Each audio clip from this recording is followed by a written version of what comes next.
All living organisms, whether plants, animals or microorganisms, contain innumerable organic compounds or biomolecules in a certain concentration. This concentration is expressed as moles per cell or moles per liter. Interestingly, biomolecules constantly break up and are remade, or in other words, they have a turnover. They change into other biomolecules or are made from other biomolecules due to constant chemical reactions in living beings. The entire set of biochemical reactions that takes place in living organisms and helps them maintain life is known as metabolism.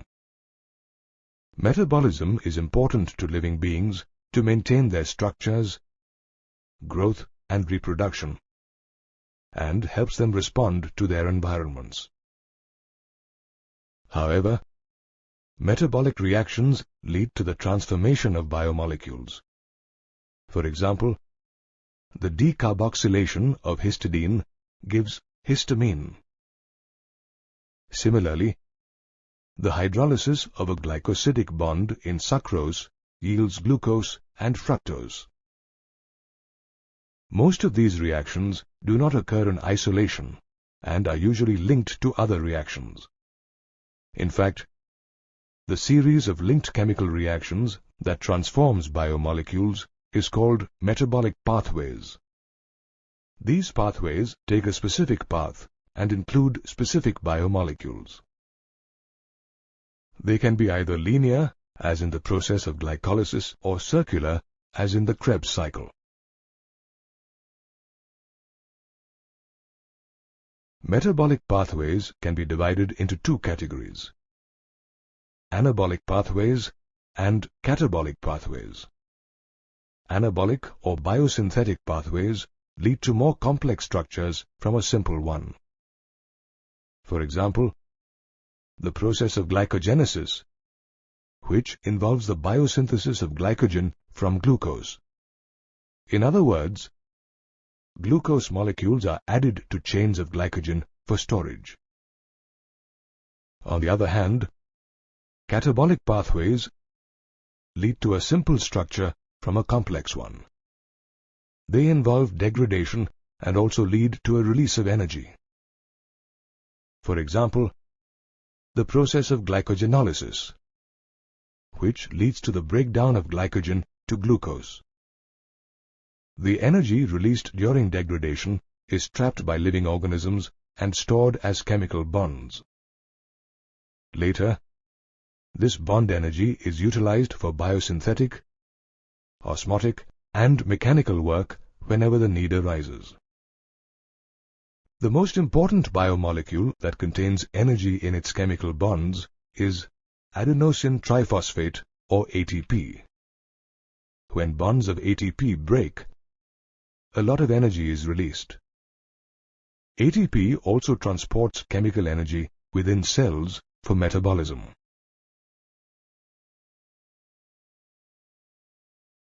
All the chemical reactions associated with metabolic pathways are catalyzed reactions.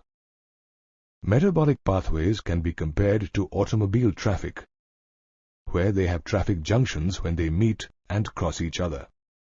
Just like automobile traffic, the flow of metabolites through these pathways is definite and takes place in a specific direction.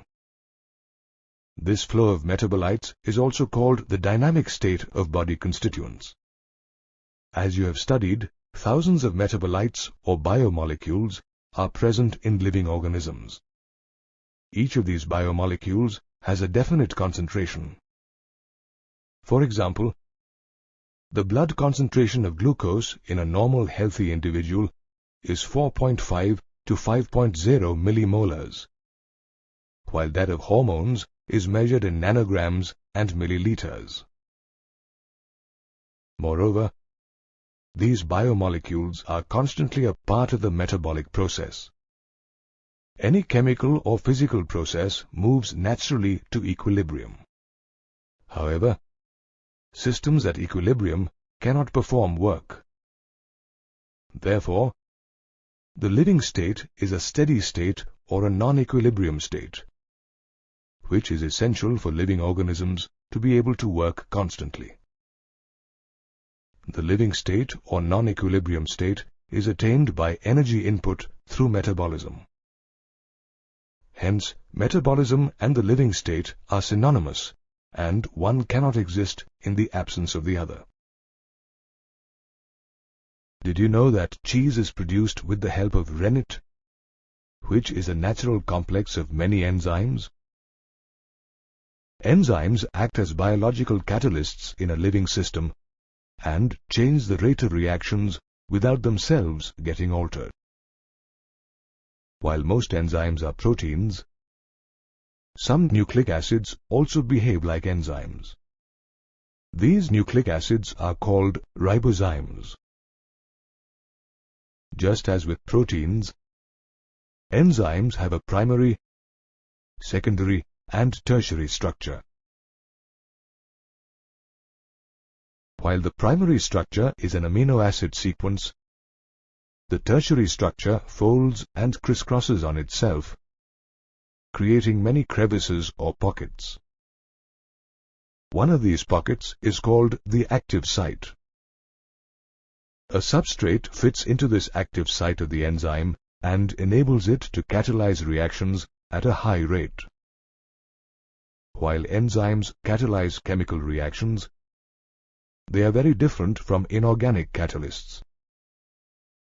Inorganic catalysts such as platinum and nickel work effectively at high temperatures and under high pressure, while enzymes are damaged at temperatures above 40 degrees centigrade. However, some enzymes, such as thermolysin, can be isolated from thermophilic organisms that live in high-temperature environments like sulfur springs. These enzymes retain their catalytic power even at temperatures as high as 80 to 90 degrees centigrade. To understand the working of enzymes, we'll begin by learning more about chemical reactions. Chemical compounds undergo physical and chemical changes. When a compound changes shape without breaking its existing bonds, it is said to be a physical change. For example, ice melting to form water.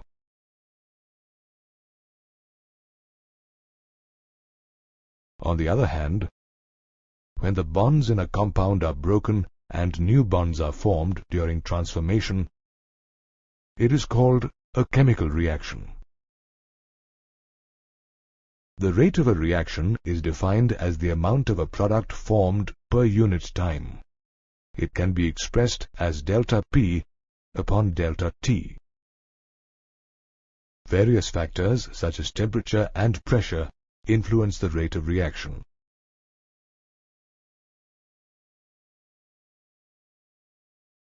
This rate generally doubles or decreases by half for every 10-degree change in temperature in either direction. For example, consider that a particular reaction is taking place at 5 degrees with the rate of reaction as 1 unit. When the temperature is increased by 10 degrees, the reaction rate will double to 2 units. Similarly, if the temperature is decreased by 10 degrees, the reaction rate will become half. A catalyst greatly influences the rate of a reaction. Hence, the rate of enzyme-catalyzed reactions is significantly higher than uncatalyzed reactions.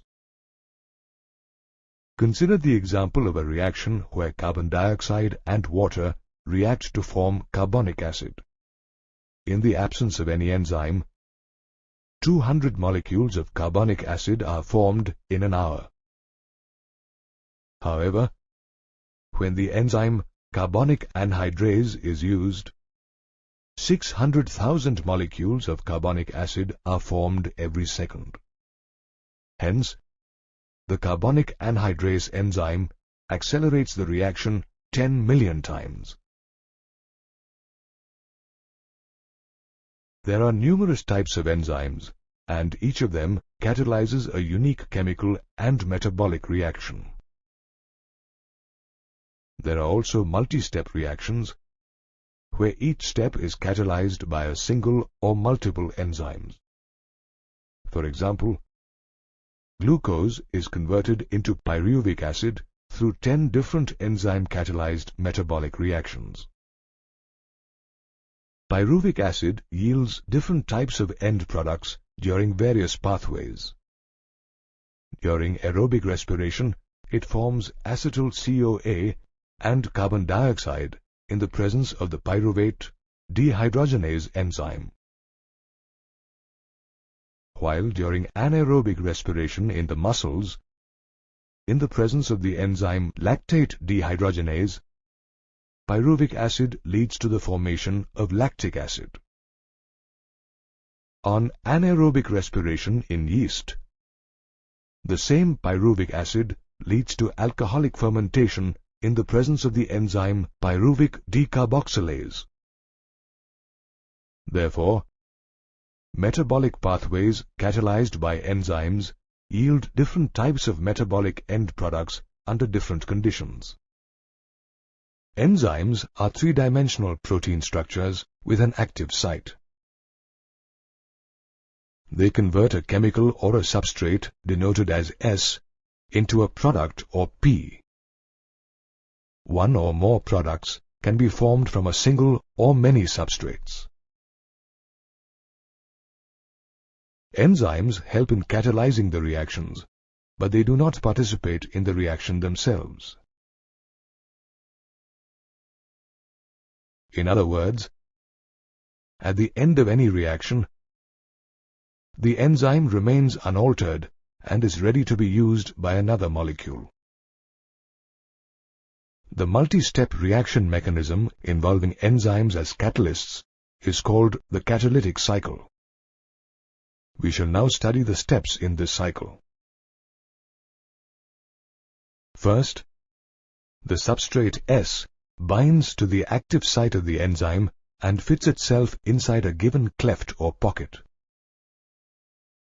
In the second step, the binding of the substrate forces the enzyme to change its shape and fit more tightly around the substrate. This leads to the formation of a highly reactive enzyme-substrate complex, or ES complex.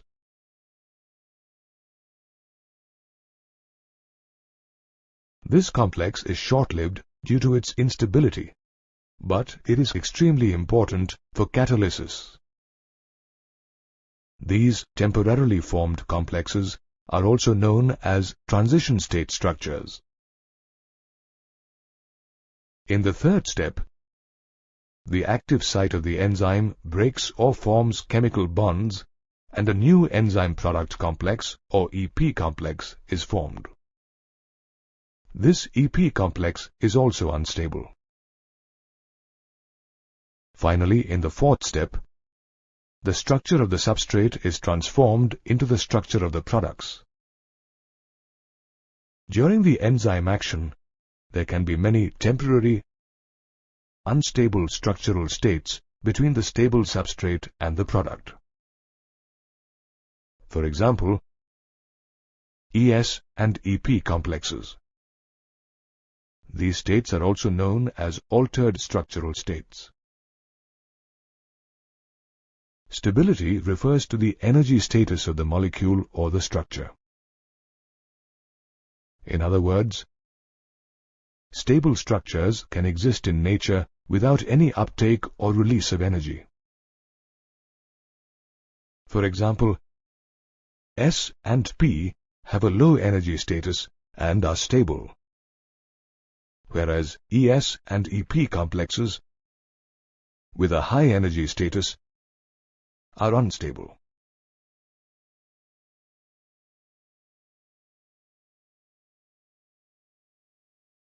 This is a graph which shows how enzymes lower the activation energy during reactions, thereby increasing the rate of reaction. Activation energy is the minimum amount of energy required for the chemical reaction to take place. In other words, it is the minimum amount of energy required by the substrates to form products. The y-axis represents the potential energy content, while the x-axis represents the formation of products via complex structures. Notice that there is an energy level difference between S and P. If P is at a lower level than S, it implies an exothermic reaction releasing heat energy. In other words, an external supply of heat energy is not required during this reaction to form a product. However, whether an exothermic or an endothermic reaction, the S has to go through a much higher energy state or transition state. In the graph, the red curve indicates that in the absence of an enzyme, the activation energy for a reaction is high. On the other hand, the pink curve shows that in the presence of an enzyme, the activation energy gets lowered, due to which the substrate transforms into a product quicker. Therefore, enzymes reduce the activation energy barrier by making the transition from S to P easier. In this way, enzymes bring about chemical and metabolic conversions at a high rate. Enzymes are mostly proteins, and they increase the rate of chemical reactions. Just like proteins, enzymes also have a primary, secondary, and tertiary structure. A change in a few factors can affect the activity of enzymes and can alter the tertiary structure of the protein. These factors include temperature, pH, change in substrate concentration, or the binding of specific chemicals that regulate the activity of enzymes. Let's take a look at each of these factors. Temperature and the pH factor affect the enzyme activity immensely. Typically, enzymes function in a narrow range of temperature and pH. While low temperature preserves the enzyme when it is in a temporarily inactive state, high temperature destroys the activity of enzymes as the proteins get denatured by heat. In other words, the tertiary structure of proteins is destroyed and they become functionally inactive. Every enzyme demonstrates its highest activity at a particular pH level and temperature, which are called optimum pH and optimum temperature respectively. These following graphs depict the impact of change in pH and temperature on enzyme activity. As shown by the graphs, enzyme activity increases steadily with an increase in pH and temperature up to the optimum pH and optimum temperature. Enzyme activity is the highest at this point. Thereafter, with an increase in pH and temperature, enzyme activity decreases as they get denatured and are not available for catalyzing reactions. Notice that enzyme activity is also low below the optimum value.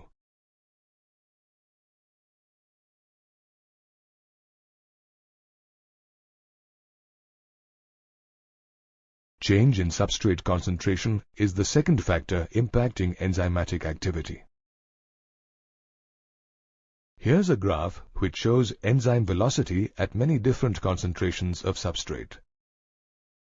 If the substrate concentration increases, initially, the velocity of enzymatic reaction rises. In the final stage, the reaction reaches a maximum velocity or Vmax.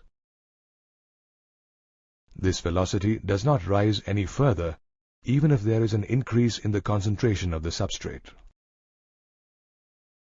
The reason is that at Vmax, enzyme molecules are less than substrate molecules.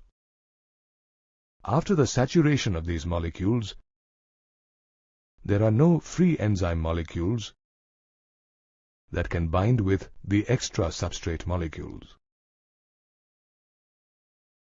The third factor that shuts off enzyme activity is the binding of a certain chemical.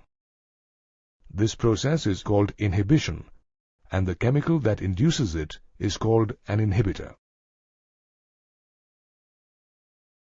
For example, malonate is a competitive inhibitor of succinate, which gets converted to fumarate in the presence of succinic dehydrogenase.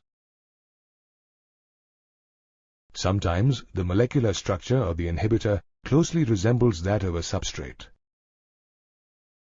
Such an inhibitor is known as a competitive inhibitor, and it impacts the activity of the enzyme. Since this inhibitor is structurally similar to the substrate, it competes with the substrate for the substrate binding site of the enzyme.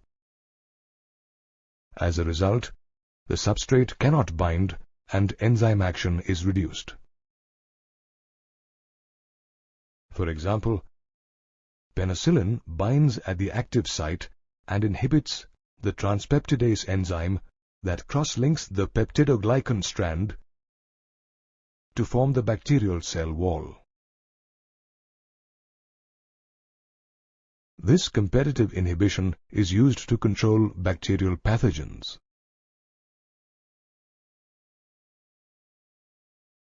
Thus, enzyme activity depends on physical factors such as temperature and pH, and the chemical surroundings such as substrate concentration and the binding of specific chemicals. Enzymes play a significant role by helping the various processes in a biological cell to take place at a significant rate. Scientists have discovered and studied numerous enzymes. Depending on the types of reactions they catalyze, enzymes have been divided into 6 classes, namely oxidoreductases or dehydrogenases, transferases, hydrolases, lyases, isomerases, and ligases. Each of these classes is further divided into 4 to 13 subclasses, named by a 4-digit number or EC number. In an EC number, for example, A, B, C, D, A will denote the class, B, the subclass, C, the sub-subclass, while D will denote the sub-sub-subclass.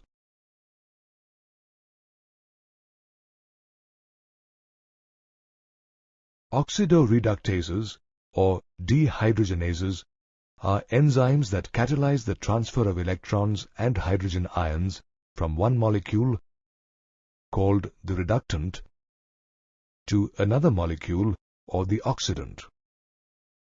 Here, the reductant is the electron donor, while the oxidant is the electron acceptor. An example of an oxidoreductase enzyme is lactic dehydrogenase, which converts pyruvic acid into lactic acid and vice versa. The second class of enzymes is transferases. These enzymes catalyze the transfer of a functional group G, other than hydrogen, between the two substrates S and S'. For example, the enzyme transmanase transfers the amino group from alanine to oxaloacetic acid, forming pyruvic acid and aspartic acid. The third class of enzymes, or hydrolases, catalyzes the hydrolysis of bonds such as ester, ether, peptide, glycoside, carbon-carbon bonds, halide bonds, or phosphorus and nitrogen bonds. For example, the hydrolysis of glycosidic bonds in sucrose by sucrase leads to the formation of glucose and fructose. Lyases comprise the fourth class of enzymes that catalyze the removal of bonds by mechanisms other than hydrolysis and oxidation. Lyases use mechanisms such as forming double bonds or a new ring structure for catalysis. An example is aldolases, which cleaves the aldol groups in fructose 1,6-biphosphate and forms dihydroxyacetone phosphate and glyceraldehyde 3-phosphate. The fifth class of enzymes, called isomerases, catalyzes the interconversion of optical, positional, and geometric isomers. For example, during glycolysis, phosphohexose isomerase catalyzes the conversion of glucose 6-phosphate to fructose 6-phosphate. Ligases form the sixth class of enzymes. They catalyze the linking together of two compounds. For example, the joining of carbon with oxygen, carbon with sulfur, carbon with nitrogen, and phosphate with oxygen bonds is catalyzed by ligases.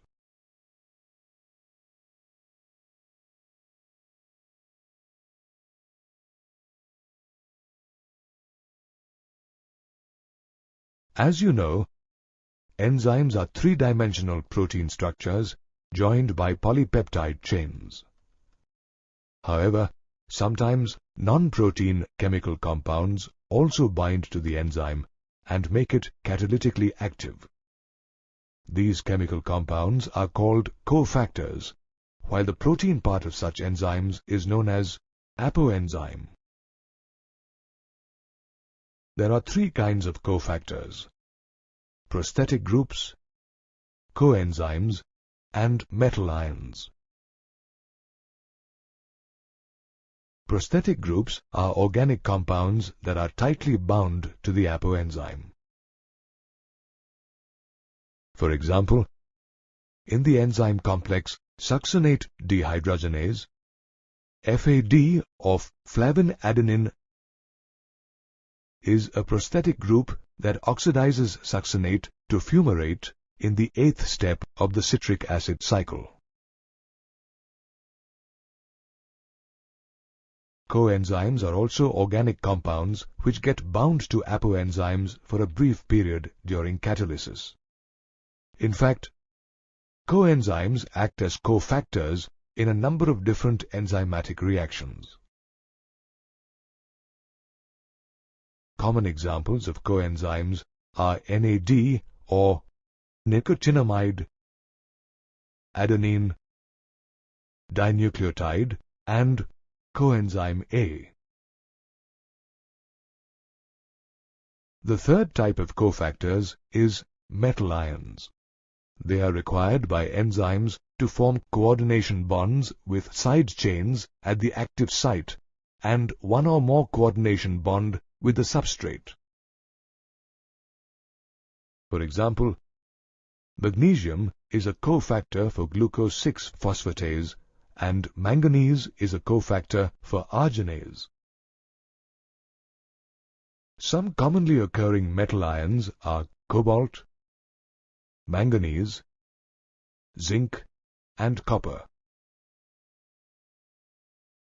A cofactor is very crucial for the catalytic activity of the enzyme. If the cofactor is removed, the enzyme loses its ability to perform catalysis. Therefore, the classification of enzymes provides information about reactions carried out by different enzymes.